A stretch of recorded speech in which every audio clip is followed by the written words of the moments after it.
Tribal leaders, Native scholars, and historians say the U.S. government has a long history of breaking treaty and trust responsibilities to tribes, including here in the Southwest. Tribal leaders and Native rights advocates are closely watching actions by the Trump administration to ensure they're not left out in policies or government changes. This week, we revisit an interview with correspondent Antonia Gonzalez that lays out an overview of tribal treaty rights and why they are still so important. Joining me now is Nick Estes, an assistant professor of American Studies at the University of New Mexico, and the Native scholar is from the Lower Brule Sioux Tribe. Welcome. Thanks for having me, Antonia.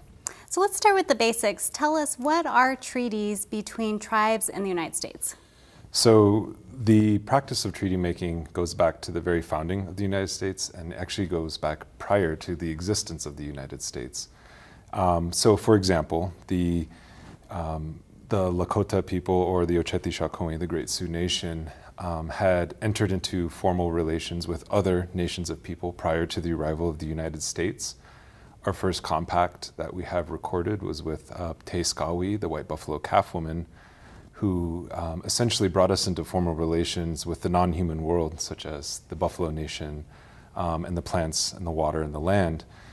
So treaty making was very much part of our tradition, but we didn't make treaties with just human nations. We made treaties with non-human nations as well. And so when the United States first came, in 1803, with the arrival of Lewis and Clark, the United States was less than a quarter century old, and it needed to establish essentially military alliances with certain indigenous peoples. And so we entered our first treaty, I think it was in 1814 or 1815, and then subsequently we entered into 35 treaties with the United States. So the United States has confirmed 35 times the nationhood status of the Oceti-Sakowin, just the Oceti-Sakowin, just the Great Sioux Nation, but has confirmed in the U.S.'s own existence over the last 250 years, 370 times the independent nationhood status of indigenous nations. So the U.S. has ratified over 370 treaties with indigenous nations, not as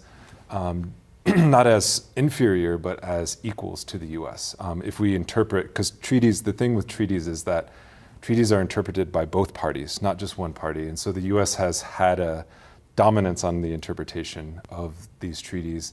But if you ask indigenous nations, they would say we entered into these relations as equals, as partners.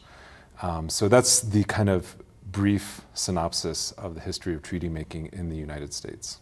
And explain a little bit about why treaties are relevant today. Treaties are relevant today not because indigenous people say so, and not because indigenous scholars such as myself say so, but because Article 6 of the U.S. Constitution says so, which says treaties are the supreme law of the land. And there's a lot of debate around the relevance of certain amendments to the Constitution, such as the Second Amendment, the right to bear arms. But I think it's worth going back and looking at the Article 6 of the U.S. Constitution, which says, treaties are the supreme law of the land. Sovereigns don't enter into relations with domestic dependent populations, right? Unfortunately, as federal court cases have shown over the years, is that's how the U.S. has interpreted treaties, but not indigenous nations. So indigenous nations today exist within the United States, federally recognized indigenous nations, because of formal relations with the U.S. Through that treaty-making process or through some other form of agreement. For example, there were over 500 different agreements made with the United States, including the ratified treaties, and there were unratified treaties as well as other agreements. And so those count as a recognition of nationhood as well. So today, me as a citizen of the Lower Brule Sioux Tribe, I trace that citizenship back to that 1868 treaty, but then also we had a separate treaty as the Lower Brule people in 1865, which was called the 1865 Fort Sully Treaty. And treaty rights are often challenged, especially in court. Recent cases involving hunting and fishing. There's a case that will go before the Supreme Court on hunting. And recently, the High Court tie, basically, tribes called it a win for salmon in the Culvert case in Washington State and for treaty fishing rights. Tell us a little bit about the High Court and any kind of legal challenges when it comes to tribal treaty rights. Sure, and just to talk a little bit about the case that was just recently decided on, it was a split in the Supreme Court. So they went back to the lower court, they upheld the lower court's decision. So it was a victory in many senses of the word, and that should be celebrated. And also something to note is that it was a victory for the salmon. So going back to how we interpreted treaties, we weren't just signing treaties with the United States. We were also upholding our original commitments to our relationships to non-human beings, such as salmon, such as the Buffalo Nation, for example, for us, the Teoyate. And so when we say in the treaty, it says, so long as the buffalo shall roam, to justify the chase for the 1868 Fort Laramie Treaty. What that means is that our treaty territory was defined by the existence of buffalo herds. And so when the US government began exterminating buffalo herds, that translated into the taking of that land as well. And so it's not just, again, when we say we're water protectors or when we say we're land defenders, we're also taking care of those non-human relationships that we had established. And so when we look at treaty cases that go into the Supreme Court, they really shouldn't be decided in that court, but it's the only legal mechanism that we have at this particular moment in time. And so if we go back even to the early 1900s, when indigenous people in the United States were at their lowest point, there was like 300,000 surviving indigenous people of the over a century of genocidal war, famine, disease, etc. Indigenous people at that time were also petitioning.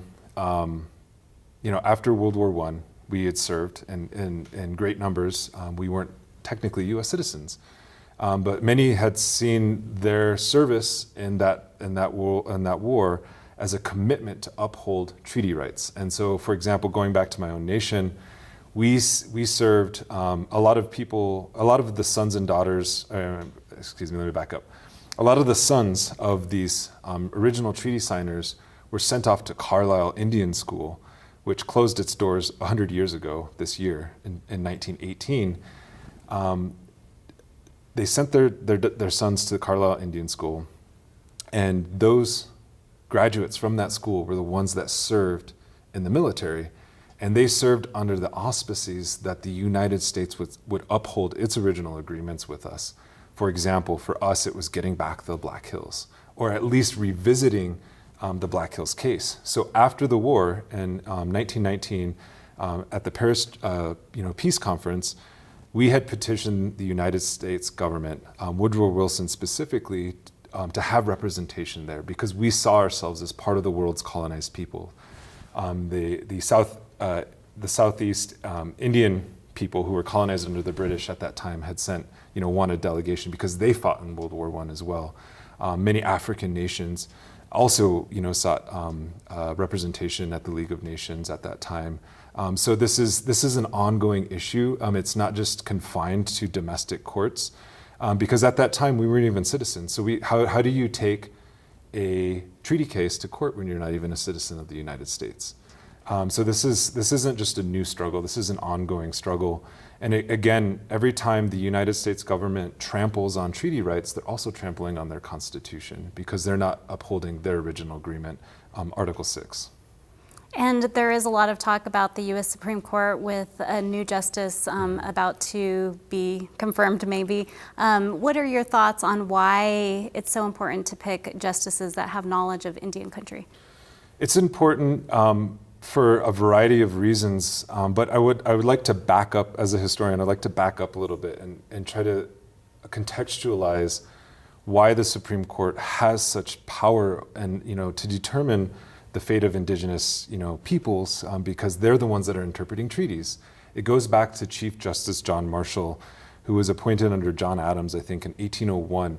He expanded the scope of the Supreme Court beyond its original constitutional framework, right? not just for determining federal Indian law, but for other cases as well.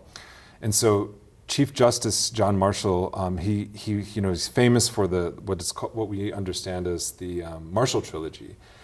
So he used the Supreme Court to interpret treaties, but also he used the Supreme Court to interpret the status of indigenous people in the indigenous nations, specifically in the United States.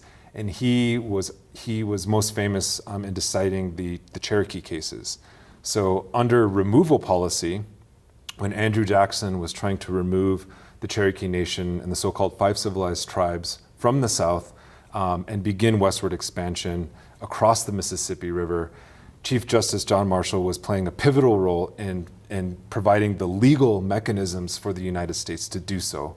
That included interpreting treaties, not as agreements between two sovereigns, but agreements between a superior sovereign, the United States, and what he called domestic dependent nations, the indigenous peoples, the original peoples of this land. And he based that argument on a racist doctrine known as the doctrine of discovery, but also that indigenous people were not civilized people and therefore not human. They were subhuman. So that has been codified in federal Indian law. So every Supreme Court case upholds that decision. So it's important that we do have sympathetic judges, but at the end of the day, what is most important is that we are operating under a very flawed system that's upholding an outdated, outmoded, racist legal doctrine that was created under the Catholic Church, and the Catholic Church is now beginning to renounce it. And so I think it's incumbent upon people of the United States, we didn't just, these are your treaties too, and your government signed these treaties with us. And so it's also your obligation to uphold them. And so maybe that looks like an amendment to the Constitution. Maybe that looks like a constitutional, bill that says that we are going to re-enter sort of formal international relations with the indigenous peoples, the first peoples of this land. Well, thank you for your perspective today on treaties, and definitely a lot of history, and especially when we're looking at current issues going on in Indian country. Thanks for your time. Thanks, Antonia.